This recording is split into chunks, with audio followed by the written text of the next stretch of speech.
Kasako Media, tunaangazia maisha, tunaandika kesho.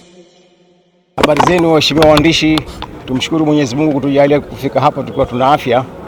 Ilikuwa leo ni kukamilisha kikao chote cha baraza kuu ambacho kilianza jana tarehe 20 na leo tumekamilisha kuandaa utaratibu wa uchaguzi mkuu ambao utafanyika sasa hivi kuanzia sasa hivi katika ukumbi wa Leka hapo jirani, na mchujo umefanyika wa wagombea.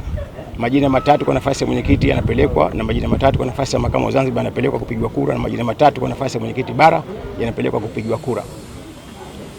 Majina yanayopelekwa kwa nafasi ya mwenyekiti bara ni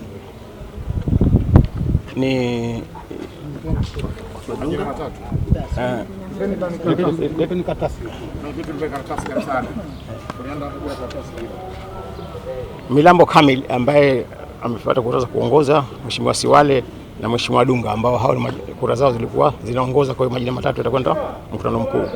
Na kwa upande wa Zanzibar vile vile majina matatu ambayo yaliongoza ni jina la Mbaruk Sefu na Harub ambaye ni mie na Mheshimiwa Amina. Na kwa nafasi ya bara Zanzibar, wagombea wa nafasi za uchaguzi wa makamu mwenyekiti bara waliongoza ni Mheshimiwa Musa na Mheshimiwa Mtibiriko na Mheshimiwa Ngulangwa.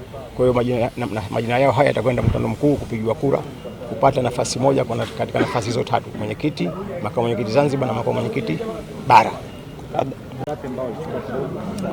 Walichukua fomu kwa nafasi ya mwenyekiti walikuwa ni 5, na kwa nafasi ya makamu walikuwa ni makamu bara walikuwa ni 7, na makamu Zanzibar walikuwa ni 5. Labda mpaka sasa unawaambiaje wanachama wa chama cha wananchi CUF? Wanachama wa chama cha wananchi CUF wakae watulie, wasubiri uongozi mpya tuweze kujenga chama chetu na chama hichi kiweze kurudi kuwa ni chama pinzani namba 1 katika nchi kama ilivyokuwa mwanzo kilipoanzishwa. Pengine sasa nini neno lako kwa wajumbe wako ambao unaenda sasa kukutana nao? Pengine sasa kuna mambo mengi ambayo yametokea ndani. Naam. Tunaomba ili kusaidia kufanikisha. Tunachoomba wajumbe wa mkutano mkuu wachague viongozi wenye uwezo wa kuongoza, wasichague kwa jazba. Wachague viongozi wenye uwezo wa kuongoza taasisi hii. Chama hichi ni chama kikubwa, chama cha siku nyingi, chama cha zamani, chama kikubwa ambacho kinategemewa kuongoza. Kwa hiyo wachague viongozi wenye uwezo wa kuongoza, wasichague kwa jazba, kwa mapenzi au kwa urafiki na kwa undugu. Shukrani.